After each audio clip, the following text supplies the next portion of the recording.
The car door slammed into the side of my head at exactly 4:47 p.m. on a Thursday. I remember the time because my phone was still in my hand. The screen lit. 911 already keyed in but not yet dialed, when the world burst into stars and blackness. My breathing had slipped again. I'm Sophia, 16 years old, and by now I'd trained myself to control almost every physical movement to avoid triggering my father's temper. I could eat in total silence, walk without a sound, even let tears fall without a sob, like rain on glass. But breathing? That was the one thing I could never do to his liking. You sound like a damn dog back there, Dad growled from the driver's seat, catching my eyes in the rearview mirror. We were parked outside the grocery store, waiting for Mom to return with her wine. Always wine, for these family drives. The air in the car was stifling. The August heat had turned it into an oven, and the AC had been broken for months. Fixing it, Dad said, would be a waste. Better to spend the money on things that mattered, like Mom's bottles. I'm sorry, I whispered, trying to make my breath smaller, but that only made them sharper. His face flushed purple with the familiar rage. Sorry, he mocked, twisting around in his seat. You're always sorry. Sorry for breathing. Sorry for existing. Sorry you can't get anything right. I pressed myself into the corner of the back seat, my fingers curling around my phone. I kept it ready now, 911 already set, after the night he'd broken my wrist for typing too loudly on my homework. I'd promised myself that next time would be different. This time, I'd have proof. Mom appeared at the passenger side, 2 bottles of red wine in hand, laughing at something on her phone. She slid in, already tipsy from whatever she'd had before we left. What's the crisis now? She asked, noting Dad's posture. Your daughter's panting like an animal again, he said. Mom's glassy eyes landed on me. Maybe she is part dog. Would explain why she's such a bitch. They both laughed. That was when Dad got out. I should have recognized the danger in the slow, deliberate way he moved, like a predator already committed to the strike. He came around to my side. I tried to lock the door, but child locks don't protect kids in families like mine, they trap them. He yanked the door open. Get out, Dad, please, I stammered, starting to slide toward the other side. He grabbed my arm, dragging me back. My head was just crossing the door frame when Mom muttered, God, even her fear is irritating. Then it came. The door swung forward with his full force. The edge struck my temple and pain flashed so sharp it went beyond sensation. White-hot nothingness swallowing everything. I felt my skull compress, heard a crack, bone or the car's frame, I couldn't tell, and tasted metal flooding my mouth. Maybe now your skull matches your IQ, he roared, pulling back for another hit. But my body was already collapsing, half in, half out of the car. Blood poured into my eyes, warm and heavy. Through the haze, I saw Mom lean over, giggling. The blood really brings out your worthlessness, she slurred, her breath thick with wine. My phone was still in my hand. Muscle memory took over. My thumb pressed the call button. As Dad gripped my hair to line up another blow, I managed to gasp 3 words. Help! Parking lot. Then I went limp. Playing dead wasn't hard. Unconsciousness was already closing in, the blood loss making everything float. I kept the phone hidden beneath me, letting them think they'd knocked me out. Shit, Dad muttered, more annoyed than concerned. Now we've got to deal with this. She's fine, Mom said. Drama queen's probably faking. Hit her again. In public. He glanced around. A few people loaded groceries into their cars, none looking our way. Let's just get her home first. They argued for half a minute. 30 seconds where the 911 operator caught every word. 30 seconds where my blood pooled on the pavement, where strangers began to notice. Sir, is that girl okay? A woman's voice called, faint but concerned. Mind your own damn business, Dad snapped. Then the sirens hit. His face drained of color. Mom's wine bottle slipped from her hand, shattering, red wine spilling into my blood in a violent, abstract smear. You little bitch, Dad hissed, spotting my phone. You called. Police cruisers skidded into the lot, followed by an ambulance. Officers closed in before Dad could run. Though I saw him consider it, eyes flicking toward escape routes. Step away from the girl, one ordered, hand resting on his gun. This is my daughter, Dad protested. She fell.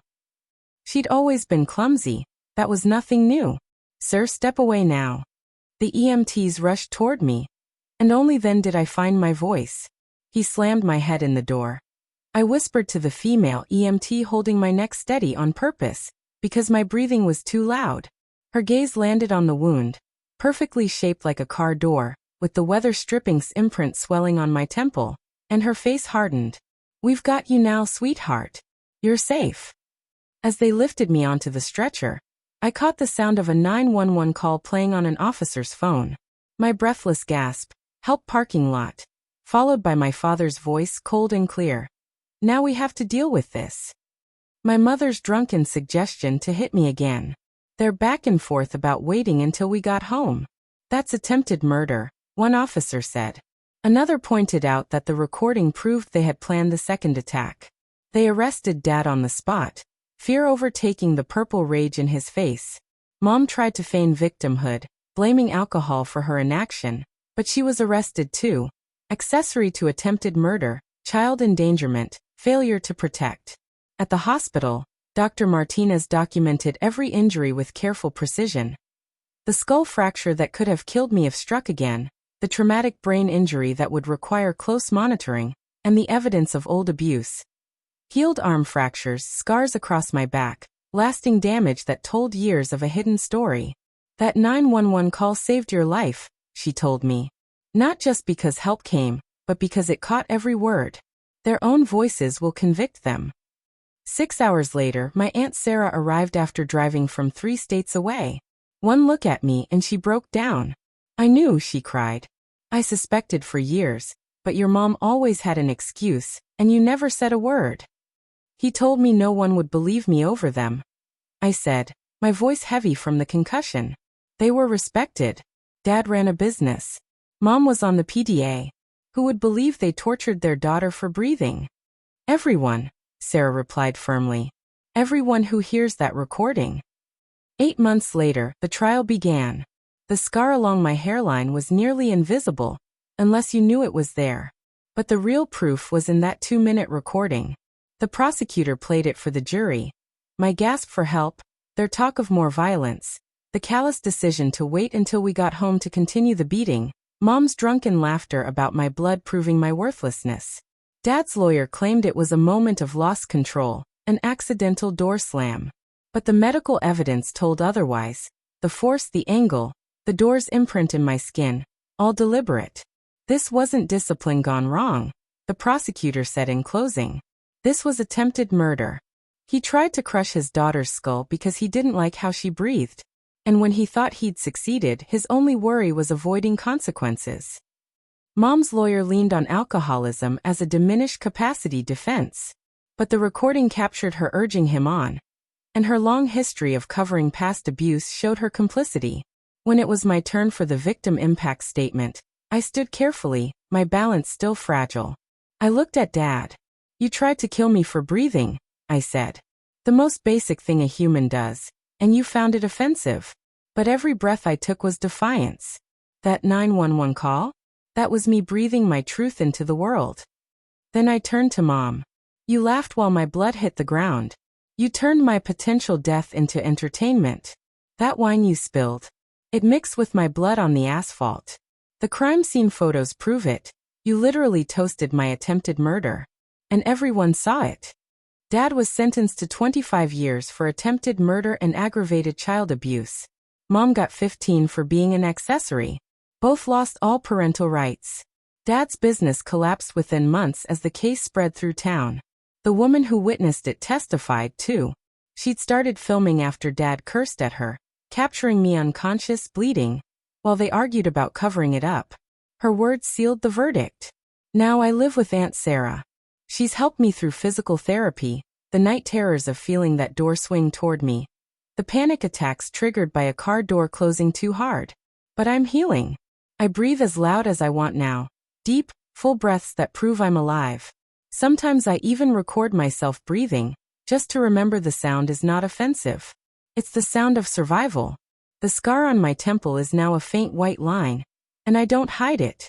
When people ask, I tell them plainly, my father tried to kill me for breathing too loud.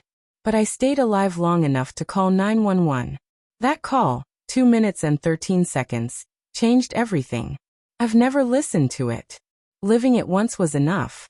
But I keep it saved in 3 places, proof that even the smallest acts of defiance can topple the most powerful tyrants.